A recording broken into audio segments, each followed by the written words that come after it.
What's up, y'all? Ifeigle with FLOWTOX. FLOWTOX. Anyways, just thinking about concepts between nature and nurture and how dominant of a role genetics plays in our psychological and phenotypical bodies, but also thinking about how the environment, our environments, may have a greater impact upon our phenotypical and psychological bodies.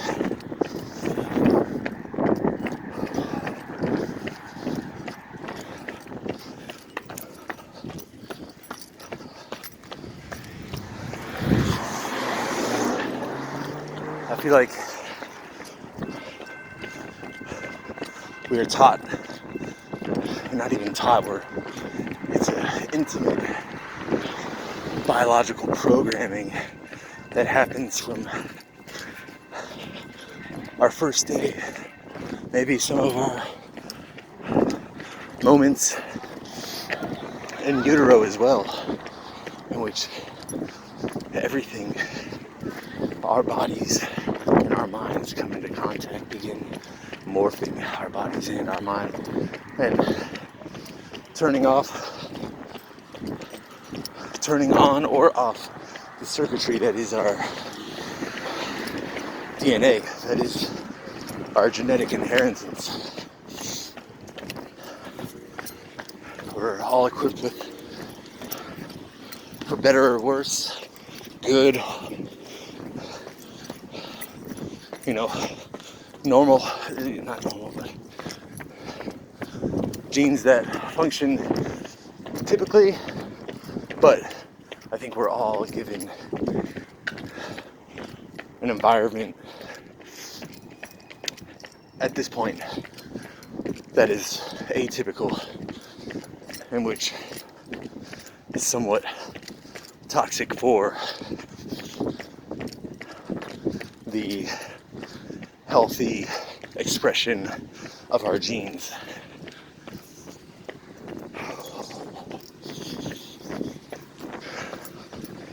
It's not to say that we have no control over it. We have a lot of control over many of the things that are in our environment, but also there are many, probably equally as many things that we don't have control over, that we are exposed to, and that we experience, and that shape us and shape our genetic expression. And I think this is sort of an acute point, a fact maybe showing the inherent socialness, but also the inherent cooperation that exists within civilization. I feel like a lot of us are rejecting it, and with the age of self and the enlightened great awakening of the individual, which is a great step on our path, we need to awake the individual, but also awake our civilization. And I think that might be an effect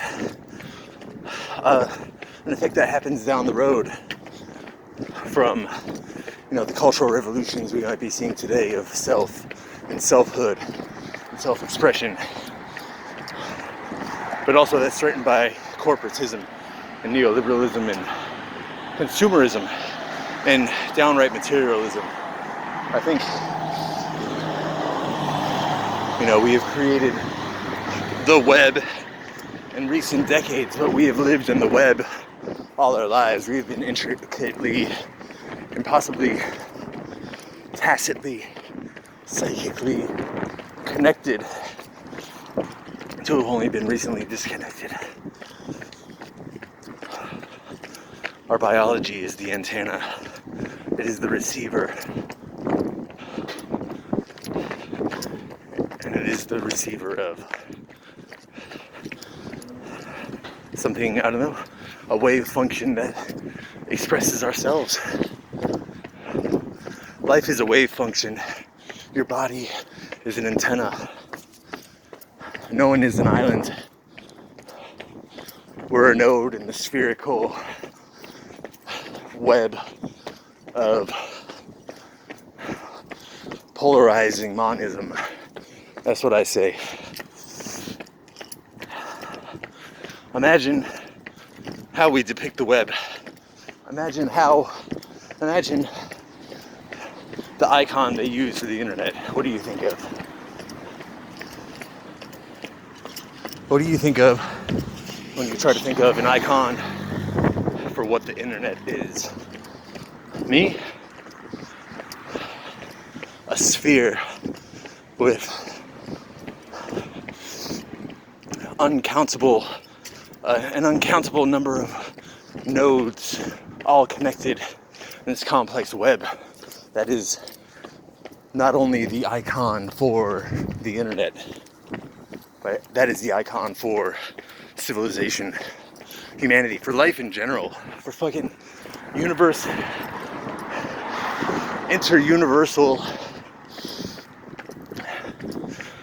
web of connections that happens down to the cosmic web of connections, down to the galactic web of connections, down to planetary webs of connections, solar webs, and it's fractal, it's holographic, turtles all the way down, as above, so below. It comes down, we are the light, and we reflect it back. We are the mirrors of the signals we receive.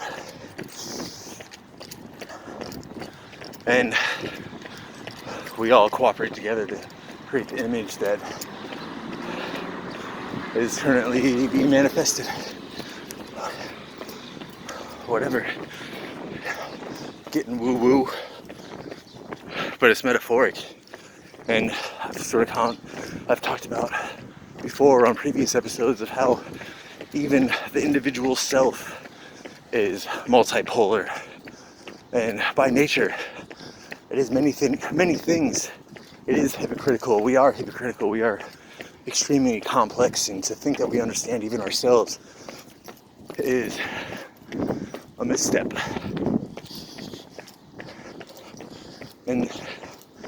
But we are singular. We are a singular node that, is as complex as the universe. And even the simplest of supposed objects are as complex as the universe. As above, so below. We are the receivers and the projectors, but we are also not the broadcast. I don't know if the broadcast comes from above.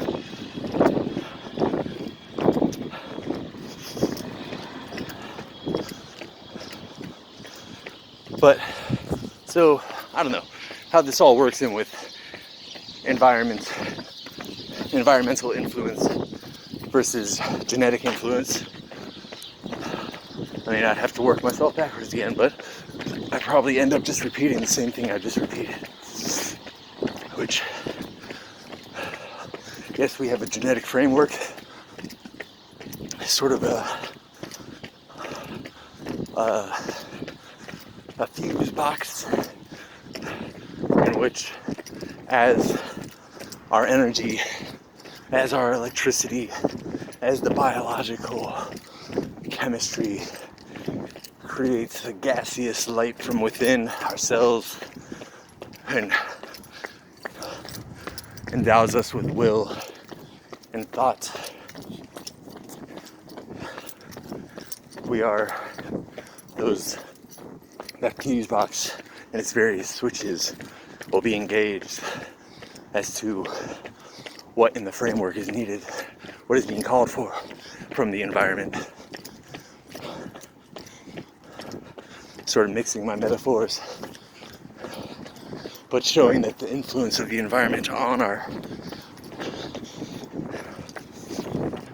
biological and psychological bodies.